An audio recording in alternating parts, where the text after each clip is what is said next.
turi, yes Lord. Zanjiko turi, zanjiko turi, zanjiko turi, yes Lord. zanjiko शक्ति है आपको बचाने के लिए, समर्थ है आपको बचाने के लिए. आप उस पे आप ग्रेड कीजिए. You'll be having everlasting peace. अनंत शांति आपको मिलेंगे आपके हृदय में. Our God is great. Our God is great. Our God is great. Thank you Jesus. Thank you Lord Jesus for this wonderful time. इस अनमोल समय के लिए हम धन्यवाद देते प्रभु. तू महान है प्रभु. Yes Lord Jesus. Honor and glory we give to you. आदर और सम्मान हम तुमको देते परमेश्वर. तू महान है प्रभु. तू राज कर परमेश्वर. Yes Lord Jesus. Thank you Jesus. In Jesus name we pray. Amen. साल का सुंदर आराधना के लिए So now it's time to listening the words of God. समय हो गया है परमेश्वर के सुसमाचार को सुनने का. So let's open our heart and our ears. और हम अपने हृदय को और अपनी आंखों को खोलें. Submit ourselves to Jesus. और अपने आप को परमेश्वर के आगे समर्पित करें. To hear the words of God. ताकि वो सुसमाचार को हम सुन सके. So now I will call Brother Raj to come here. और इस जगह पे हम ब्रदर राज को हम बुलाएंगे. To give the words of God. और वो हमें परमेश्वर के वचन में ले चलेंगे. यह उत्तराय परमेश्वर का धन्यवाद देते हैं. परमेश्वर ने आज के दिन इस जगह पर हमें मौका दिया, अवसर दिया. और सचमुच जैसे परमेश्वर का वचन कहता है कि धन्य हो आप सभी, कि धन्य है वो कान, धन्य है वो हृदय मन, धन्य है वो जीवन, और धन्य हो तुम लोग जिनके कानों में परमेश्वर का वचन पहुंच रहा है. क्योंकि अक्सर ऐसा होता है जब हम रात को सोते हैं, हम काफी सारी प्लानिंग करके सोते हैं रात को. सुबह उठ के मैं ये करूंगा, सुबह उठ के मैं वो काम करूंगा. लेकिन जब सुबह उठते हैं तो बहुत सारे हमारे जो भाई या मित्र होते हैं या फ्रेंड्स जो होते हैं, हमें सुनने में आता है कि मेरा भाई क्या हो गया, बीमार हो गया, हॉस्पिटल में है. या फिर एक अच्छा आदमी था, एक इंसान था, लेकिन सुबह को क्या हुआ, सुबह का वो सूर्य नहीं देख पाया. वो क्या हो गया, रात को ही मर गया और सुबह का सूर्य नहीं देख पाया. वो ऐसा विचार कर रहा था मन में, काफी सारी योजनाएं प्लानिंग्स करके उन्होंने अपने जीवन में की कि मैं सुबह को उठ के बहुत सारे कार्य करूंगा. लेकिन क्या है, उनको मौका नहीं मिला, अवसर नहीं मिला. तो प्यारे भाइयों बहनों, परमेश्वर को वचन देने से पहले मैं आपसे ये कहना चाहूंगा कि आप अपने आप को बहुत भाग्यशाली समझो कि परमेश्वर के इन वचनों को आपके कानों तक पहुंचने का मौका मिला है. और क्रिसमस जो है वो हर साल को आता है. और अगर हम कहें कि क्रिसमस पार्टी है और इंजॉयमेंट करना है ना, जहाँ पर क्या होगी, बहुत सारी बियर होगी, बहुत सारा शराब होगा और डांस होगा, तो बहुत सारे हमारे जवान भाई बहन जो है वहाँ पर इकट्ठा हो जाएंगे. लेकिन क्या है, जब बात आएगी परमेश्वर के वचन की, है ना, आप में से कितने ही दोस्त होंगे, मैं यहाँ पर आपसे आपके बीच में ये बात को रखता हूँ, कितने आपके दोस्त होंगे जो कहेगा कि चल मेरे भाई चल एक दिन हम लोग क्या करते हैं. कितने दोस्त होंगे आपके जो कहते होंगे नहीं, इतवार के दिन में क्या कहेंगे, नहीं आज संडे है, मुझे क्या है, सोना है ना, आज क्या है, क्रिसमस है, मुझे क्या करना है, पार्टी एंजॉयमेंट करना है. तो प्यारे भाइयों बहनों, मैं परमेश्वर का जो सुसमाचार है, जो बाइबल में जो क्रिसमस का असली मतलब है, वो आपको बताना चाहूंगा. क्रिसमस का मतलब केवल केक खरीदना या फिर अच्छे अच्छे नए कपड़े खरीदना या फिर दोस्तों के साथ मिलकर पार्टी एंजॉयमेंट करना, इसको क्रिसमस नहीं कहा जाता. तो परमेश्वर ने ये बाइबल में लिखा हुआ है, परमेश्वर का वचन है हमारे पास में, हिंदी, इंग्लिश, बंगाली और दूसरा भी लैंग्वेज है. जो आपको चाहिए आप ले सकते हो, आप पढ़ सकते हो, हमारे पास में मौजूद है, यहाँ पर आप लेके पढ़ सकते हो. यहाँ पर परमेश्वर का वचन लिखा है, परमेश्वर ने जगत से ऐसा प्रेम किया, है ना, जैसे मेरी बहनों ने पढ़ा अभी, यहाँ पर मेरे भाई ने भी यहाँ पर कहा, गीते के द्वारा उन्होंने कहा कि परमेश्वर ने दुनिया से ऐसा प्रेम किया. तो यूहन्ना ये 3:16 में लिखा हुआ है, John 3:16 it is written, for God so love the world. तो जब वर्ल्ड की बात आती है प्यारे भाइयों बहनों, वहां पर साफ हो जानी चाहिए कि वो हिंदू, मुस्लिम, सिख, ईसाई, जैनिज्म किसी को भी ऐसा नहीं कह रहा है. वो कह रहा है for God so love the world, परमेश्वर ने जगत से ऐसा प्रेम किया. तो सबसे पहले परमेश्वर का वचन जब आप बाइबल को सुन रहे हो, सबसे पहले ये गलतफहमी को दूर कर देना कि जो बाइबल है, या यीशु मसीह है, जो ईसा मसीह कहते हैं, जीसस क्राइस्ट कहते हैं, ये केवल क्रिश्चियनों के लिए आया है ना. इस गलतफहमी को आप निकाल देना, क्योंकि परमेश्वर का वचन जो है वो सच्चा है, झूठा नहीं है ना. ये 2000 साल से पहले लिखा जा चुका है परमेश्वर के वचन में. The first ever book was printed, it was Bible. आप गूगल में जाकर सर्च कर सकते हो, है ना. अगर आप बाइबल लेने में हिचकिचाहट होता है, if you feel hesitate, you can go to Google and you can search there. जो फर्स्ट चीज प्रिंटिंग हुई जो बुक, वो बाइबल कहा गया, है ना। तो वहां पर परमेश्वर का वचन लिखा हुआ है कि परमेश्वर ने जगत से ऐसा प्रेम किया, सारे संसार से ऐसा प्रेम किया कि उसने अपना एक लौता बेटा दे दिया, है ना। अपना एक लौता बेटा Yeshu Masih, Jesus Christ, he gave his only begotten son. तब ये बात ये आती है कि परमेश्वर ने अपने बेटे यीशु मसीह को क्यों दिया, क्या जरूरत थी, है ना। संसार में और भी तो नबी पैगंबर आए, लेकिन यीशु मसीह के देने की जरूरत क्यों पड़ी। तो प्यारे भाइयों बहनों, जब हम क्रिसमस सेलिब्रेट कर रहे हैं तो आप जाने इस विषय को, परमेश्वर ने संसार से बहुत प्यार किया, ठीक है। परमेश्वर ने आदम और हवा को बनाया, उन्होंने क्या किया, फल खाया, पाप किया, स्वर्ग में से परमेश्वर ने संसार में भेज दिया। आप देख सकते हो, मेरा भाई यहाँ पे काम कर रहा है, वो स्कूटी में काम कर रहा है, तो आप समझ सकते हो आदम ने क्या किया, पाप किया। तो परमेश्वर ने क्या कहा कि इसने पाप कर लिया है, और अगर ये जीवन के फल में से खा लेगा तो ये हमेशा के लिए क्या करेगा, जीवित रह जाएगा, वो अमर हो जाएगा, है ना। एक बात सिंपल सी बात है, साधारण सी है, आप भी समझते हो, मैं भी समझता हूं। जब हमें पता हो मैं कभी नहीं मरूंगा, तो क्या मुझे किसी का डर होगा, नहीं होगा डर, है ना। मुझे डर नहीं होगा, मैं जैसा मर्जी खाऊंगा पीऊंगा, जो नशा करना है करूंगा, कोई टेंशन नहीं है, क्योंकि मैं मरूंगा नहीं।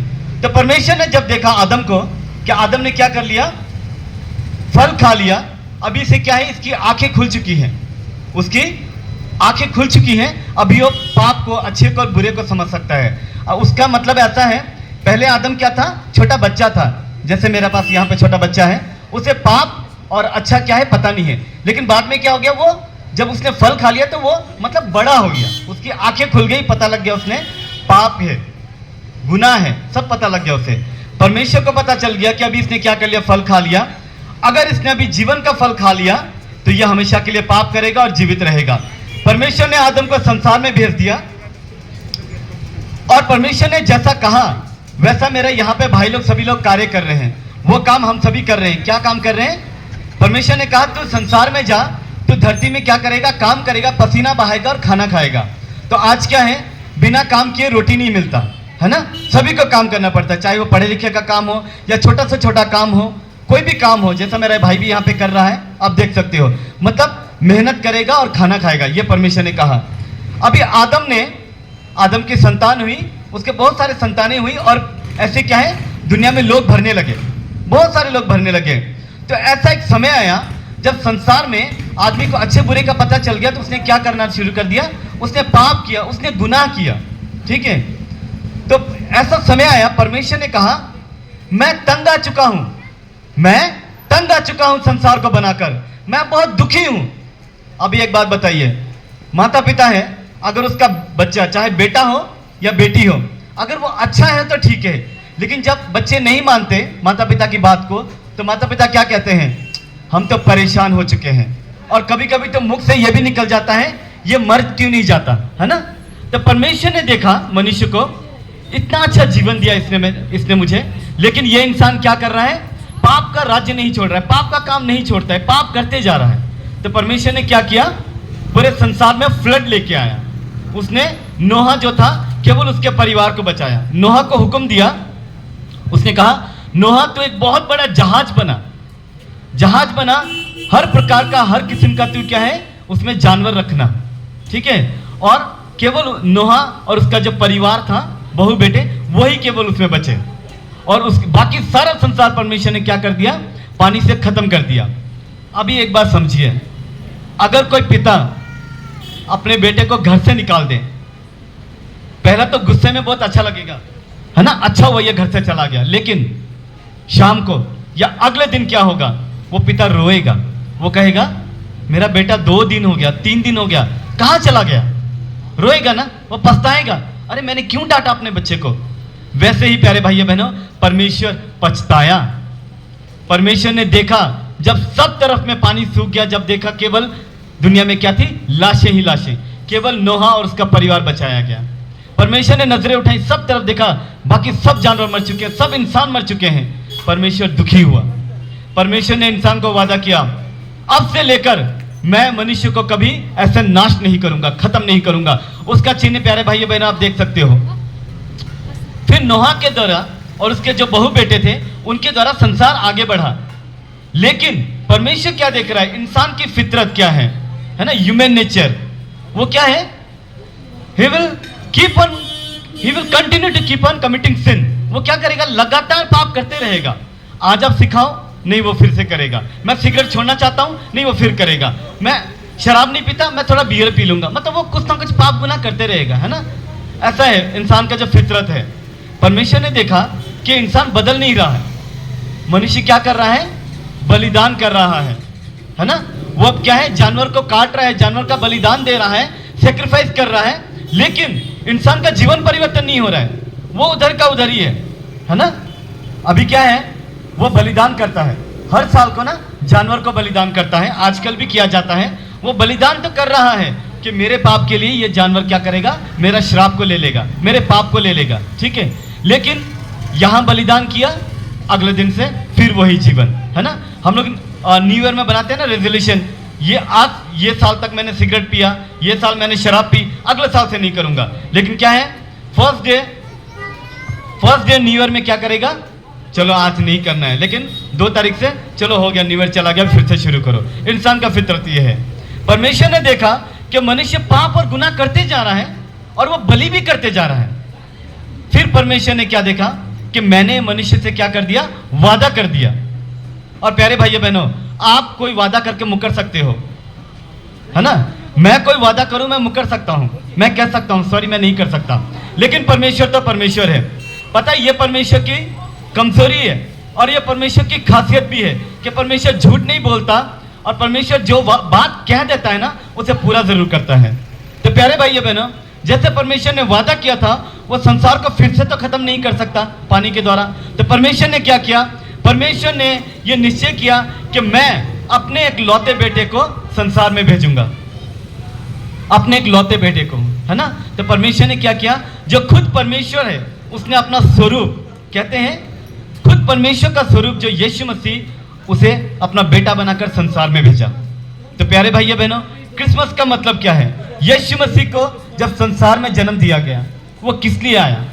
वो आपके और मेरे पापों गुनाह के लिए आया। जैसे मैंने पहले बताया कि इंसान पाप करता है, वो जानवर की बलि करता है, लेकिन उसका पाप क्षमा नहीं हो रहा है, वो पाप करते जा रहा है। परमेश्वर ने देखा ऐसा नहीं होगा, ऐसा नहीं होगा, इसीलिए मैं क्या करूंगा? मैं अपने बेटे को भेजूंगा। लेकिन यीशु मसीह के बारे में आप जानते हो, अगर आप नहीं जानते आप नेट में पढ़ो, बाइबल में पढ़ो। प्रभु यीशु मसीह संसार में आया, वो किसी महल में जन्म हो सकता था उनका, है ना, बहुत बड़े घर में जन्म हो सकता था, है ना। वो कहते हैं कि संसार का जो मिडल ऑफ द अर्थ है, मिडल ऑफ द अर्थ यरूशलेम, वहां पर प्रभु यीशु मसीह का जन्म हुआ, है ना। और वो बड़े महल में ले सकता था जन्म, क्योंकि वो परमेश्वर था, वो खुद परमेश्वर है। वो बेटे के रूप में आया यीशु मसीह, वो बड़े महल में जन्म ले सकता था, लेकिन उसने छोटे से गौशाला में जन्म लिया। किस लिए? ताकि वो आपके और मेरी पहुंच में आ जाए, ताकि हम ये ना कहें वो तो बड़ा राजा है। आज जैसे मान लीजिए अगर हमको नरेंद्र मोदी से मिलना है, इट इज नॉट इजी, यह आसान नहीं है ना। बहुत सारा अपॉइंटमेंट लेना पड़ेगा, बहुत सारी सिफारिशें करवानी पड़ेंगी, शायद जाके आपका मुलाकात हो जाए मोदी जी से, है ना। लेकिन परमेश्वर ने यीशु मसीह को गौशाला में जन्म क्यों दिया? काउडंग हम कहते हैं ना, जहां पर गाय बैल बकरी को रखा जाता है, वहां पे क्यों जन्म लिया यीशु मसीह ने? ताकि जो इंसान अपने आप को छोटा समझता है, उसे पता चले ये मेरा खुदा, मेरा परमेश्वर है, ये क्या है, मैं इससे मिल सकता हूं, है ना, मैं इससे मिल सकता हूं। बाकियों में ऐसा कहा जाता है, लेकिन ऐसा है परमेश्वर को मिलने के लिए आपको पहाड़ों में जाने की जरूरत नहीं है। परमेश्वर को मिलने के लिए आपको दूसरी जगह पे जाने की जरूरत नहीं है। जहां पर आप बैठे हो, जहां पर आप खड़े हो, जिस जगह पर आप चलते फिरते हो, खाते हो, सोते हो, वहीं पर परमेश्वर आपके साथ है। गॉड इज ऑमनीप्रेजेंस, परमेश्वर की मौजूदगी सब जगह पर है ना। अभी जैसा क्रिसमस का सीजन, हमारे भाइयों ने इतना अच्छा गीत गाया, देखिए। अभी मैंने आपको बताया हम क्या करेंगे, शराब लेंगे, बियर लेंगे, हम लोग कमरे में जाके केक को काटेंगे और वहां पे पिएंगे, फिर क्या कहेंगे? क्लोज द डोर, दरवाजा बंद करो ताकि कोई देख ना ले। लेकिन मेरे प्यारे भाई और मेरी प्यारी बहन, तू भूल रहा है कि परमेश्वर हर जगह मौजूद है, परमेश्वर सब जगह देख रहा है। हम परमेश्वर से नहीं छिपा सकते, है ना। आज इंसान ऐसा करता है, दरवाजा बंद करो, पाप और गुनाह कर लो, कोई गलत काम है कर लो, दरवाजा बंद कर लो, वो सोचता है कोई नहीं देख रहा, लेकिन वो भूल जाता है God is everywhere, God can see everything. Hallelujah, परमेश्वर सब कुछ देख रहा है, आप किस जगह पर हो, आप घर के अंदर हो, आप घर के बाहर हो, आप बिल्डिंग के ऊपर हो, आप गुफा के अंदर हो, कहां पर छिपोगे? परमेश्वर का एक गीत कहता है, तेरी आत्मा से बचकर मैं कहां जाऊं? कहता है, आसमां में मैं जाऊं तो वहां है, अधोलोक में जाऊं तो वहां है। ये क्या कहता है? आसमान में जाऊं परमेश्वर, अगर मैं आसमान में चला जाता हूं वहां पर तू है। अगर मैं अधोलोक में, पाताल में चला जाता हूं परमेश्वर, वहां पर भी तू मौजूद है। तो परमेश्वर से मेरे भाई छिपकर कहां जाओगे? और प्यारे भाइयों बहनों, दूसरी बड़ी समस्या है ना, वो धर्म नहीं है कि आप ये धर्म से हो, आप वो धर्म से हो। वो धर्म आपको परमेश्वर से दूर नहीं कर रहा है। आपको परमेश्वर से जो चीज दूर कर रही है वो है पाप। इंसान जितना भी धर्म कर्म का काम कर ले, लेकिन उसका पाप करने का फितरत, जो सिंफुल नेचर है, वो बदलता नहीं है इंसान का। इसीलिए परमेश्वर ने अपने एक लौते बेटे यीशु मसीह को, जीसस क्राइस्ट को एक बार के लिए संसार में भेजा, ताकि जो कोई विश्वास करे, है ना, जो कोई विश्वास करे, यहां पे परमेश्वर के वचन में लिखा हुआ है यूहन्ना 1:12 में, ताकि जो कोई इस पर विश्वास करे वह नाश ना हो परंतु अनंत जीवन पाए। कहता है जो कोई इस पर विश्वास करे। केवल क्या करने से? विश्वास करने से। आज जैसे आपने सुसमाचार सुना, अगर आप केवल यहां पर बैठ के विश्वास करते हो कि हाँ परमेश्वर, मैं विश्वास करता हूं कि तूने अपने एक लौते बेटे यीशु मसीह को मेरे लिए सलीब में बलिदान कर दिया, मेरे पापों को उसने ले लिया, तो प्यारे भाई बहन, आज ही तेरे पाप क्षमा हो जाते हैं, माफी मिल जाती है, और बलिदान करने की जरूरत नहीं है।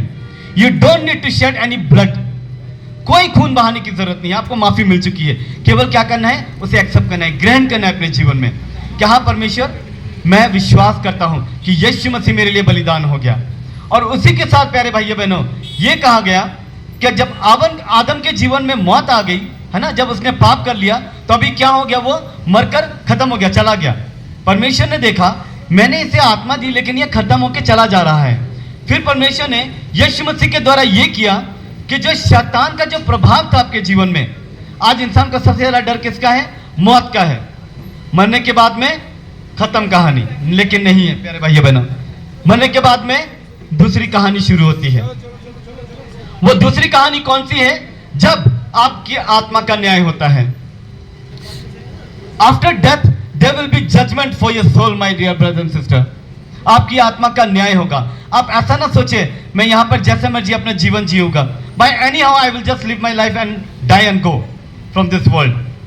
ऐसा नहीं है। हवा में गायब नहीं होगे, इनविजिबल नहीं हो जाओगे आप।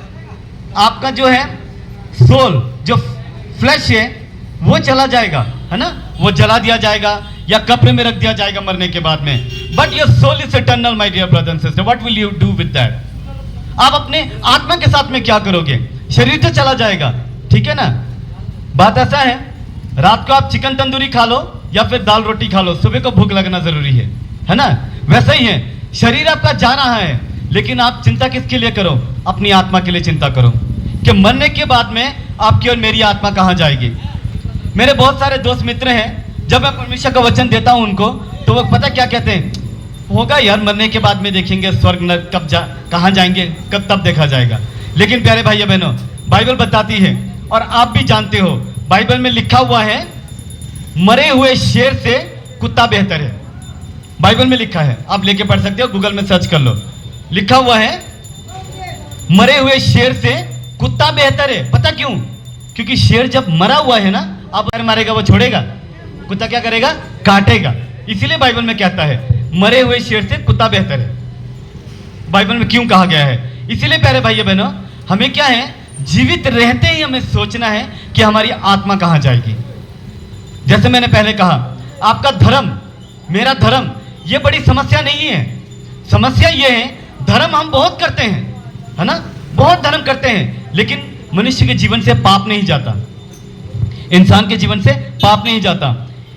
दो व्यक्ति गए परमेश्वर के भवन में प्रार्थना करने के लिए। आप ध्यान से सुने, परमेश्वर के भवन में, मंदिर में, आप चर्च कह लो, बिल्डिंग कह लो, वहां पर परमेश्वर की मौजूदगी है। वहां पर गए दो लोग प्रार्थना करने के लिए। एक ने कहा, हे परमेश्वर, मैं बहुत धर्मी व्यक्ति हूं। कैसा धर्मी हूं? मैं नशा नहीं करता, मैं गाली नहीं देता, मैं उपवास करता हूं, ठीक है, मैं उपवास करता हूं, मैं रोजे रखता हूं, और मैं क्या करता हूं, अपने कमाई में से दसवांश भी देता हूं। परमेश्वर, मैं अपने आप को क्या करता हूं, तेरे सामने झुका रहा हूं, मैं साफ सुथरा हूं। उसने ऐसा कहा, ठीक है। वो अपने आप को धर्मी गिनने लगा। लेकिन एक दूसरा व्यक्ति था वहां पर, एक दूसरा आदमी था, ठीक है। वो क्या कहने लगा, उसने अपनी आंखें, अपनी नजरें स्वर्ग की ओर नहीं उठाई। पता क्यों?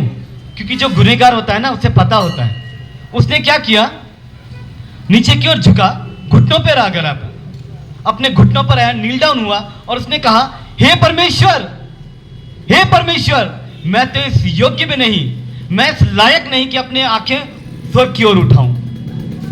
होता है ना, इंसान जब गलत काम करता है, जैसे स्कूल में होता है, जब बच्चे क्या करते हैं, गलती करते हैं, वो टीचर के सामने में आंख खड़ा ऐसा करके नहीं खड़े होंगे, वो नीचे सिर झुकाकर, है ना। हम लोग भी माता पिता के सामने में ऐसा होते हैं, अपना सिर झुका के खड़े होते। क्यों? गलत काम कर दिया और हम पकड़े गए, है ना। वो दूसरा व्यक्ति ऐसे प्रार्थना करने लगा, वो कहने लगा, हे परमेश्वर, मैं एक पापी हूं, मैं गुनहगार हूं, मैं तो इस लायक भी नहीं कि मैं स्वर्ग की ओर आंखें उठा के मैं प्रार्थना कर सकूं। तो प्यारे भाइयों बहनों, बाइबल में लिखा हुआ है कि जो पहला इंसान था जिसने अपने आप को धर्मी ठहराया, वो नहीं, लेकिन जो दूसरा व्यक्ति जिसने अपने आप को क्या किया, नम्र किया, जो कहता है कि नहीं, मैं एक बार अपने धर्म को पीछे रखकर मैं सच्चाई को जानने की कोशिश करूंगा। कहता है बाइबल में, दूसरे व्यक्ति की प्रार्थना को सुना गया और दूसरा व्यक्ति परमेश्वर की नजरों में धर्मी गिना गया। परमेश्वर ने कहा, यह जो अपने आप को धर्मी कह रहा है, लेकिन इसके मन में क्या है, छल कपट है, वो दूसरे को नीचा देख रहा है। लेकिन ये जो दूसरा व्यक्ति है, जो अपने आप को नरम कर रहा है, जो कह रहा है, हे परमेश्वर, मैं कौन हूं, पापी हूं, प्रभु, मैं इस योग्य नहीं, मैं इस लायक नहीं कि मैं अपनी आंखें तेरी ओर उठाऊं। तो प्यारे भाइयों बहनों, बाइबल बताती है कि वो पहला व्यक्ति नहीं, लेकिन दूसरा व्यक्ति धर्मी गिना गया, दूसरा व्यक्ति धर्मी गिना गया। अभी प्रभु यीशु मसीह जब संसार में प्रचार कर रहे थे, ठीक है, उस समय पर बहुत सारे लोग उनके पीछे, मैं और मेरा एक भाई, हम लोग ऐसे, जैसे हमारे यहाँ पे यूथ के मेंबर्स हैं, हमारे भाई बहन हैं, वो क्या कर रहे हैं, बाइबल ट्रैक्स दे रहे हैं आपको, ऐसे हम बाइबल ट्रैक्स को दे रहे थे। तो वहां पर क्या हुआ, एक भाई रास्ते में लेटा हुआ था, ठीक है, वो रास्ते में मतलब गिरा पड़ा हुआ है। तो मैंने और ब्रदर ने, मेरा एक भाई है, हम दोनों ने मिलकर उसे उठाया, उनसे कहा, भाई क्या हो गया? तो वो नशे में धुत था, ही वॉज टोटली ड्रंक।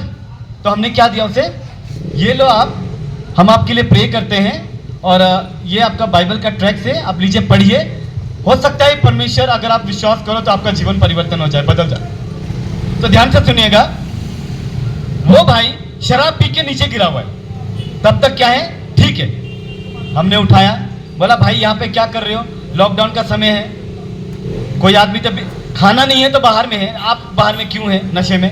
तो पता उसने क्या कहा, मेरी पत्नी मुझे घर पे नहीं घुसाती, मेरी पत्नी कहती है कि तुम घर से बाहर रहो। तो हमने क्या कहा, शायद आप घर पे पैसा वैसा नहीं दे रहे हो, काम नहीं कर रहे हो, क्या आपके पास में काम नहीं है, लॉकडाउन के समय पे कुछ ऐसा हुआ? तो वो क्या कहता है पता है, नहीं नहीं नहीं नहीं, मैं तो सरकारी नौकरी करता हूँ, मैं गवर्नमेंट एम्प्लॉय हूँ। हमने कहा, भैया फिर तो आपकी पत्नी बेवकूफ़ होगी, आपकी जो वाइफ होगी वो बेवकूफ़ होगी, गवर्नमेंट सर्विस कर रहा है हस्बैंड, इसको बाहर निकाल दिया। तो पता है उसने क्या कहा, नहीं नहीं नहीं नहीं, मेरी पत्नी बेवकूफ़ नहीं है, बोला, मैं घर पे 1 रुपया भी नहीं देता हूँ, मैं घर पे 1 रुपया भी नहीं देता हूँ, मैं क्या करता हूँ, शराब लेता हूँ, खुद भी पीता हूँ और अपने दोस्तों को भी पिलाता हूँ। वहाँ पे जितने 4-5 जन बैठे हुए थे, सब लोग का वही पी के वहाँ पे पड़े हुए थे, ठीक है। तब तक अच्छा था, ध्यान से सुनिएगा, तब तक अच्छा था। लेकिन जब हमने उसे उठाया, जब उसे परमेश्वर का वचन दिया कि ये ले मेरे भाई, ये लो परमेश्वर का वचन, हम आपके लिए प्रार्थना करेंगे, तो ध्यान से सुनिए, पता वो भाई क्या कहता है, मैं ये नहीं पढ़ सकता। मैंने कहा, आप क्यों नहीं पढ़ सकते, क्या आप अनपढ़ हो? बोला, नहीं नहीं, I can read Hindi, I can read English also, ऐसा कहा उसने। तो मैंने कहा, फिर हिंदी इंग्लिश बाइबल ट्रैक्स ले लो, कुछ भी ले लो, हो सकता है परमेश्वर आपका जीवन बदल दे, है ना। तो पता क्या कहता है, नहीं नहीं, मैं नहीं पढ़ सकता, मैं सीखूं। पता उसने क्या कहा, मैं सीखूं। मैंने पता क्या कहा, भाई एक काम करना, अभी दोबारा ना पंजाब में जाकर या फिर या पंजाबी लोकेलिटी में जाके मत बोलना कि मैं सीखूं, इतना दारू पी के रास्ता में पड़ा है, तुम बदनाम कर रहे हो दूसरा धर्म को। मैंने कहा, जब आप पी के रास्ता में लेटा हुआ है तब आप ठीक है, है ना, तब अच्छा जीवन है, तब आपको याद नहीं आ रहा है मैं कौन से धर्म से हूं। लेकिन जब आपको उठाकर कह रहे कि ये लो भैया कुछ पढ़ लो, शायद आपका जीवन सुधर जाए, शायद आपका नशा चला जाए, है ना, आपका दारू छूट जाए, तब आपको धर्म याद आ रहा है। इसलिए मैंने आपको कहा भैया धर्म जो है हमारे जीवन का समस्या नहीं है, समस्या है पाप। इंसान धर्म तो बहुत करता है लेकिन पाप उसके जीवन से नहीं जाता। इसीलिए परमेश्वर ने, हम जो क्रिसमस सेलिब्रेट कर रहे हैं वो किस लिए कर रहे हैं? परमेश्वर ने यीशु मसीह को, जीसस क्राइस्ट को, अपने एक लौते बेटे को हम सभी के लिए संसार में भेज दिया। और जैसे वचन में हमने पहले पढ़ा वहां पर कहता है कोई हिंदू मुस्लिम सिख ईसाई के बारे में नहीं कहता है, वो कहता है परमेश्वर ने सारे जगत से ऐसा प्रेम किया, पूरे संसार से ऐसा प्रेम किया, सब दुनिया से ऐसा प्रेम किया कि परमेश्वर ने अपना एक लौता बेटा दे दिया ताकि जो कोई इस पर विश्वास करे वह नाश ना हो, अनंत जीवन पाए। तो प्यारे भाइयों बहनों, मैं एक छोटा सा एक कहानी बता के मैं समाप्त करूंगा। मैं अपने भाई को समय दूंगा, वो हमें एक दो वर्शिप के गीत गा सकते हैं। एक दाग की बारी लगाई गई, जैसे क्या कह सकते हो आप, थोड़ी सी खेती की गई एक जगह पर।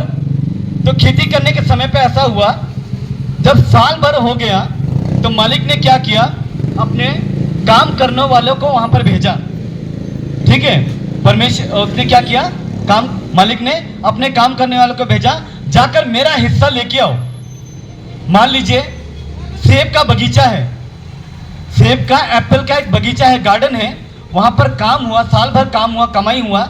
मालिक ने अपने नौकर को भेजा, जाकर मेरा हिस्सा वापस लेके आओ, मेरा जो हिस्सा बनता है वो वापस लेके आओ।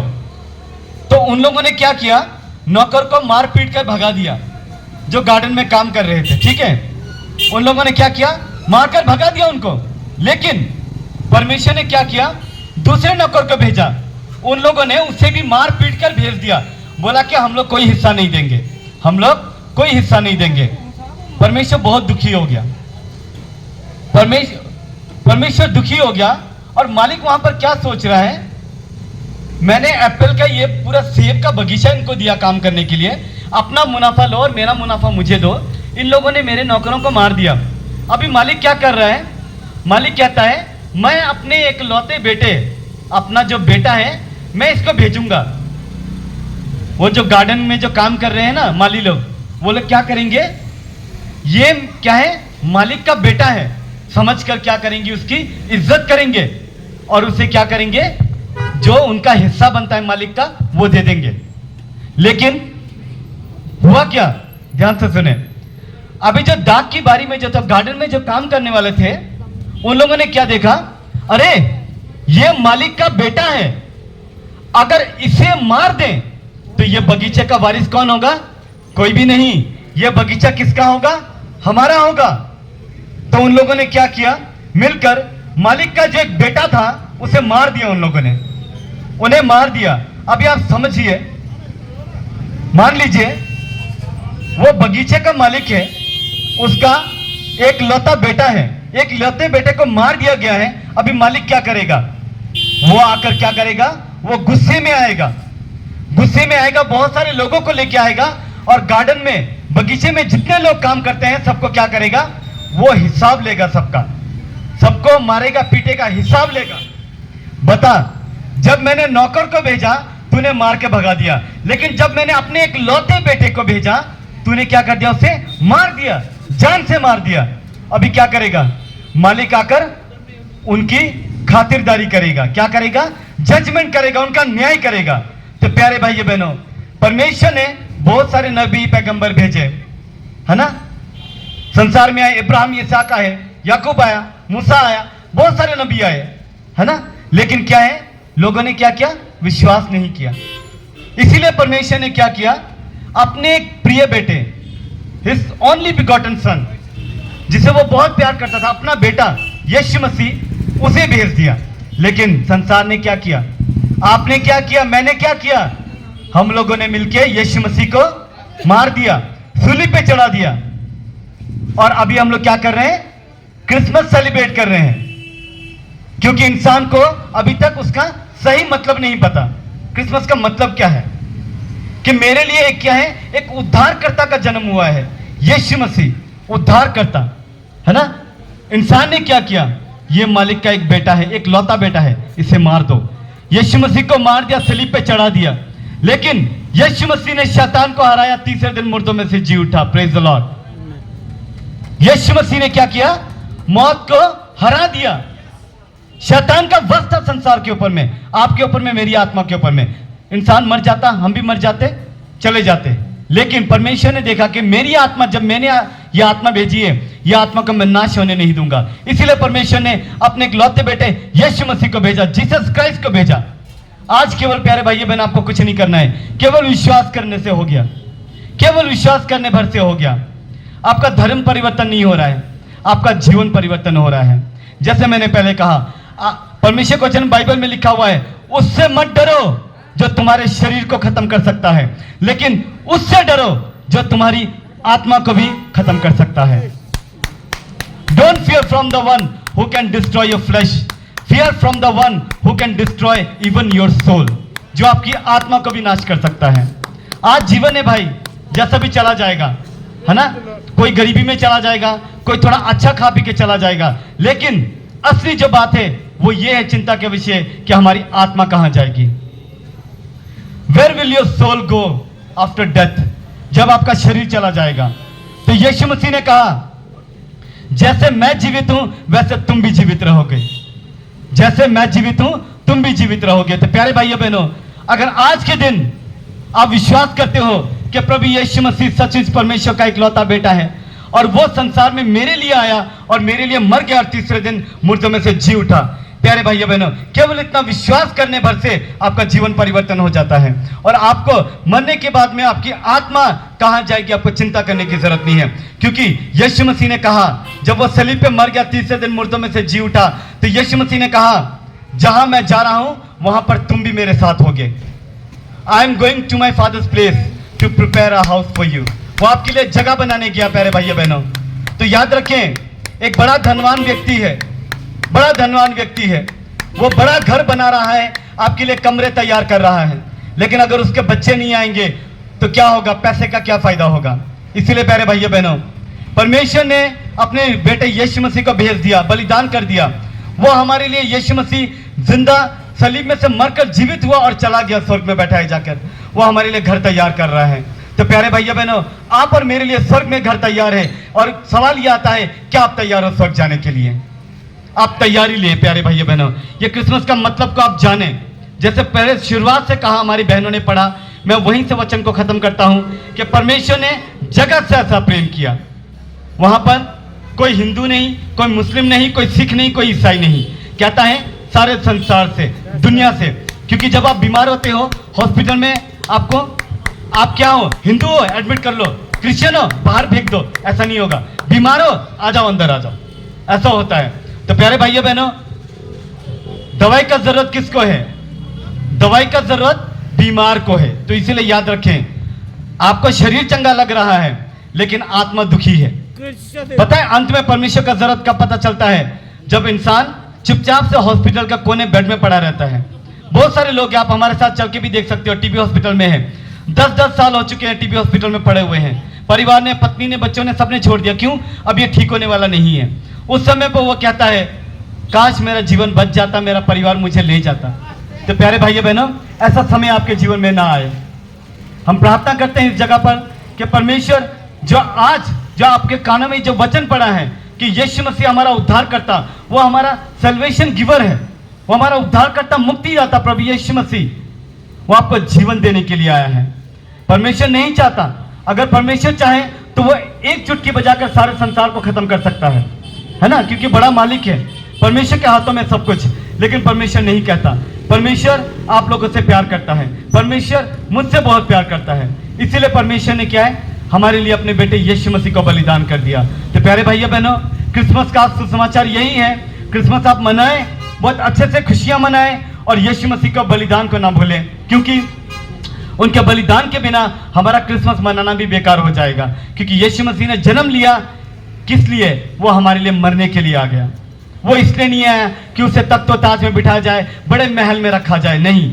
यीशु मसीह आया संसार में आपके और मेरे लिए मरने के लिए। तो प्यारे भाइयों बहनों, आज क्रिसमस के समय पर आप याद रखें कि हाँ, सचमुच यीशु मसीह तू मेरे लिए संसार में आया और तूने मेरे पापों को ले लिया। याद रखें प्यारे भाइयों बहनों कि क्रिसमस का त्यौहार ऐसे नहीं है।